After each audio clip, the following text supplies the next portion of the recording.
So I've been using both the Galaxy and the iPhone for the past few months, but let me tell you, I keep using the Galaxy more and more. Both are great phones, but it's just the Galaxy that gets the job done pretty well. I have just 65 cycles on my iPhone despite being activated first in October 2025. That's why in this video, I'll share my personal experience on why Galaxy is still better than an iPhone in doing most of the day-to-day tasks. Reason number one, and that's circle to search. This feature on an iPhone is just a joke. First, you have to take a screenshot to get started with this feature. After that, it not works most of the time, and you can't even copy text properly from an image. While on Galaxy, it's so easy to use this feature. Just long press the home bar and this feature gets started. Then you can simply search whatever you want, or you can copy any text from an image too. Next reason, and that's the built-in clipboard. Yes, it's 2026 and iOS still has no native clipboard support. Even the macOS got it now, but still it's missing on iPhone. With Clipboard on Android, you can not only copy the text, but you can literally copy images too, and you don't have to go back to copy things one by one. But on an iPhone, once you copy a text, the previous one just goes away. You have to go back to that specific app to copy it again. So if you copy a lot of text for emails or any other thing, then Galaxy does the job pretty well. Reason number three, and that's universal back gesture. On iOS, sometimes you have to swipe like this, or sometimes you have to tap here to go back, but it not works for every app out there. For example, here in the Google Keep application, the back gesture isn't working. On Galaxy, when I swipe from here, it just means back. No matter what the app, it goes back to the previous screen. That's really useful and saves you a bit of time. It's about time Apple should introduce a universal back gesture for iOS as well.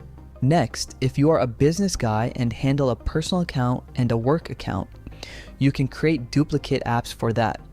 One for work and one for personal use. Samsung has a feature called Dual Messenger that lets you do that. But unfortunately, on an iPhone, we can't do that. You can log into one account at a time with iOS apps. So if you handle a personal and business account, Galaxy can do a better job for you. In 2026, Galaxy AI is so much better than Apple Intelligence on an iPhone, and that's not even close. Either it's Gemini or Samsung's Gallery AI features, everything is so good. You can edit an image like a pro. You can even make day to night with a single prompt in the Gallery app, and it works like magic. While on an iPhone, Apple Intelligence still lags behind. Even some basic stuff like removing objects from an image can't be done properly on an iPhone. Although Apple is working hard to bring a massive change to Apple Intelligence with iOS 27, but so far Samsung easily wins the competition here. Reason number five, and that's multitasking. Apple is going to announce a whole new phone called iPhone Fold later this year that will be able to open two apps simultaneously like an iPad. But on Galaxy, that's not a problem. Even the Galaxy Fold exists, but you can do multitasking on S26 Ultra super easily. You can browse the web and watch a podcast at the same time, but unfortunately, on iOS, using two apps simultaneously isn't possible at the moment. iPhone Fold will have that feature, but it's a whole new phone and that will cost around $2,000. So Galaxy once again seems to be doing a better job here. Reason number six, and that's speed.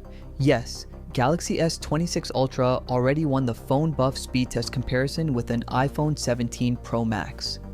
It's really amazing that even with proper optimization, iPhone loses to the Galaxy S26.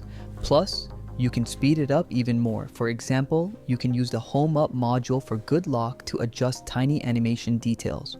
Or simply, you can enable developer mode to speed up animations on your Galaxy phone. With Samsung DeX, your phone becomes a PC. Just plug it in into any screen or monitor and your personal computer is ready. You can play games or watch YouTube videos or edit photos on that bigger screen. But on an iPhone, unfortunately, that's not possible. It's 2026 and notifications on iOS are still messy. While on Galaxy, notifications are grouped, expandable, and actionable, meaning that you can reply to a notification without opening up the app. While on iOS, you can't do that unless you open up the app. Reason number 9, and that's better file management system on Android. You can just copy files and download whatever you want. While on iOS, still, if you want to download a file or anything else, it takes a lot of steps and the process isn't simple. Finally, moving to the last reason, and that's default apps. On iOS, you have the limited option to pick the default apps, but on Galaxy, you can pick whatever app you want as your default app. It's easy and works every time.